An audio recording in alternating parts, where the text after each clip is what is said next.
खबर मंत्र और मैं हूं आपके साथ दरक्षा मुमताज।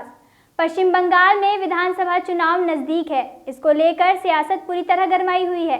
तमाम सियासी दल एक के बाद एक ताबड़तोड़ रैलियां कर रहे हैं और अपने विरोधियों को निशाना बना रहे हैं। भाजपा के आक्रामक तेवर से पहले ही परेशान तृणमूल कांग्रेस के लिए एक बुरी खबर है। अभी तक सन्नाटे में चल रहे असदुद्दीन ओवैसी ने भी अब बंगाल में चुनाव लड़ने का ऐलान कर दिया है। हालांकि उनकी पार्टी का अभी तक बंगाल में किसी के साथ गठबंधन होने की खबर नहीं आई है। आइए एक नज़र डालते हैं ओवैसी की बंगाल नीति पर। दरअसल AIMIM के प्रमुख असदुद्दीन ओवैसी ने आखिरकार बंगाल में विधानसभा चुनाव लड़ने का मन बना ही लिया है। बंगाल में 3 चरणों की नामांकन प्रक्रिया पूरी हो चुकी है, लेकिन ओवैसी का अभी तक कुछ अता पता नहीं था, जिससे तृणमूल कांग्रेस काफ़ी राहत महसूस कर रही थी। लेकिन अब ओवैसी बंगाल में चुनाव लड़ने के लिए पूरी तरह से तैयार हैं।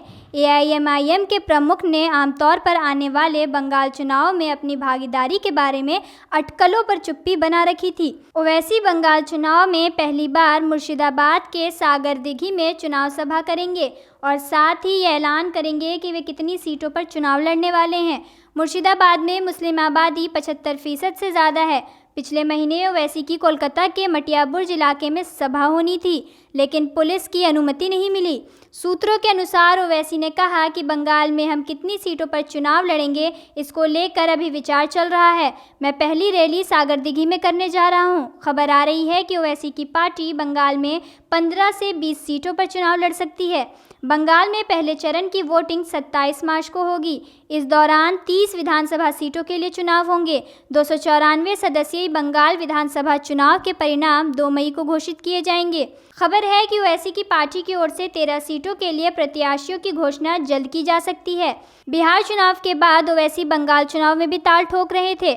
जनवरी के पहले हफ्ते में बंगाल आए और हुगली जिले के फुरफुरा शरीफ के पीरजादा अब्बास सिद्दीकी से मिलकर चुनाव लड़ने की बात भी की थी। लेकिन ऐन चुनाव से पहले पीरजादा ने ओवैसी से अलग होते हुए अपनी पार्टी बना ली और कांग्रेस लेफ्ट के साथ मिलकर गठबंधन कर लिया।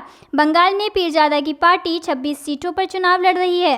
बंगाल के इस बार के चुनाव में मुख्य मुकाबला तृणमूल कांग्रेस और भाजपा के बीच है, लेकिन कांग्रेस लेफ्ट अब्बास सिद्दीकी के गठबंधन ने मैदान में उतरकर लड़ाई को त्रिकोणीय बना दिया है। लालू यादव की राजद भी ममता का साथ देने बंगाल चुनाव में उतर रही है।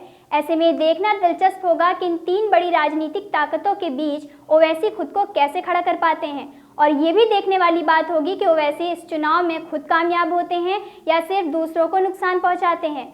अभी के लिए बस इतना ही। बड़ी खबरों के लिए देखते रहें खबर मंत्रा। हमारे चैनल को लाइक, शेयर और सब्सक्राइब करना न भूलें। नमस्कार।